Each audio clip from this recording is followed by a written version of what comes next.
Beaucoup de relations amoureuses qui ont commencé n'aboutissent pas au mariage. Dans cette génération où nous vivons, 98% des relations amoureuses qui commencent n'aboutissent pas au mariage.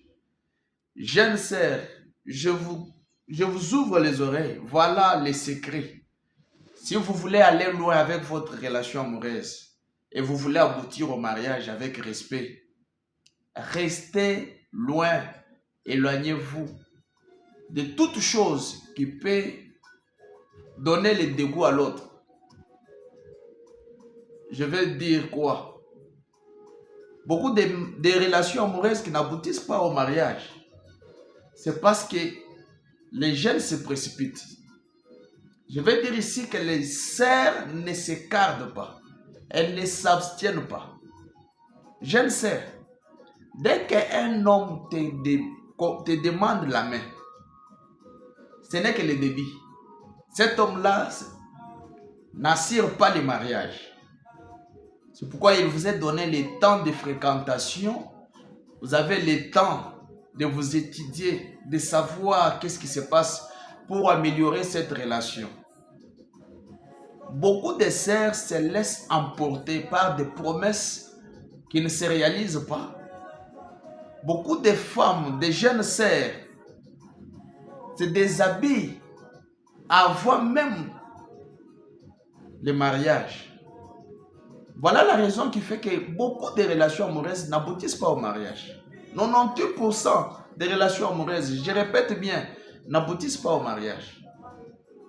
Tu as commencé avec un frère, un soi-disant frère, parce que dans l'église, tout le monde qui vient là n'est pas chrétien, n'est pas vraiment frère. Il y a quelqu'un qui vient entrer dans l'église là, juste pour suivre la femme. Il y a quelqu'un qui vient entrer dans cette église là, juste parce qu'il t'a vu. Une fois qu'il entre dans l'église, il commence à te fréquenter, il te demande la main, tu ne connais pas son passé, tu ne le connais pas à fond. Tu te laisses emporter. Sache que toutefois qu'on se sert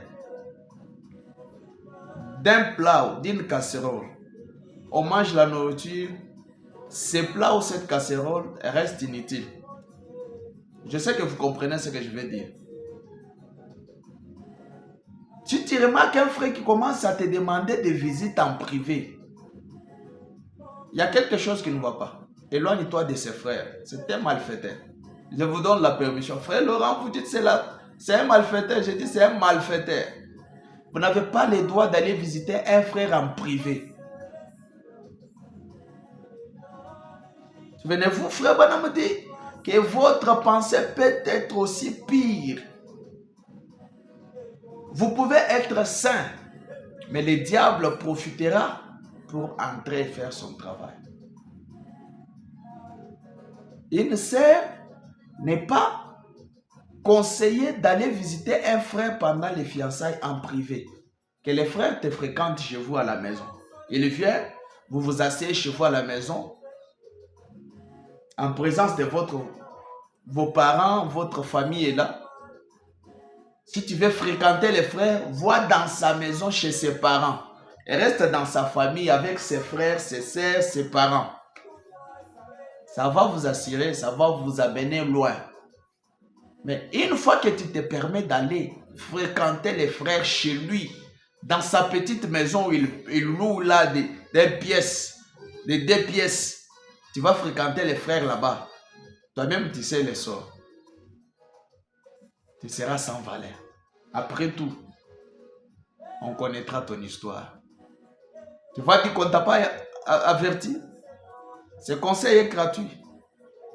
Tu es averti aujourd'hui. Si tu ne le savais pas, aujourd'hui tu sais. Oh, je pars, je vais visiter mon fiancé, je vais lessiver pour mon fiancé. Toi, tu vas visiter ton fiancé où? Tu vas lessiver pour lui? Pour quelle raison? Cet homme qui ne t'a pas même encore doté. Tu ne connais pas où vous allez arriver où? Tu ne sais pas l'avenir. Tu ne sais pas combien de temps vous allez rester ensemble. Tu ne sais pas si votre relation va aboutir au mariage.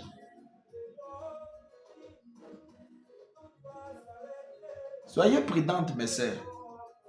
On ne veut pas toujours avoir des histoires. Oh, tel frère m'a déçu, tel frère m'a déçu, tel frère m'a déçu. Toi, on te déçoit toujours parce que tu es très légère.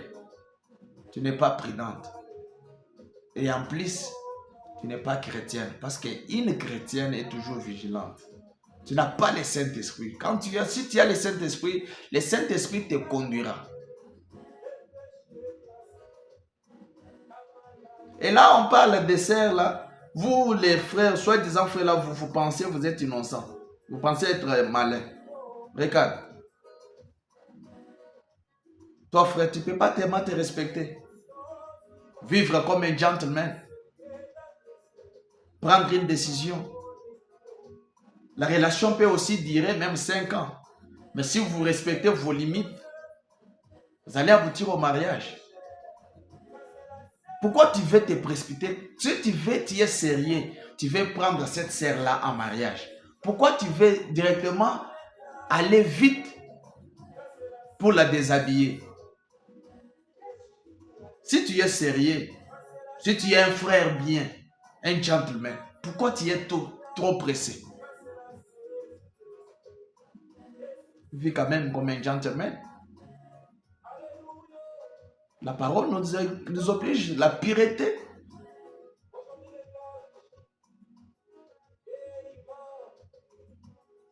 Si vous étiez dans ces bêtises, sortez de là. Parce que d'ici, on va commencer à vous dénoncer. On va commencer à vous citer. Trop, c'est trop. Nous apprenons beaucoup de choses, des rapports qui viennent de partout.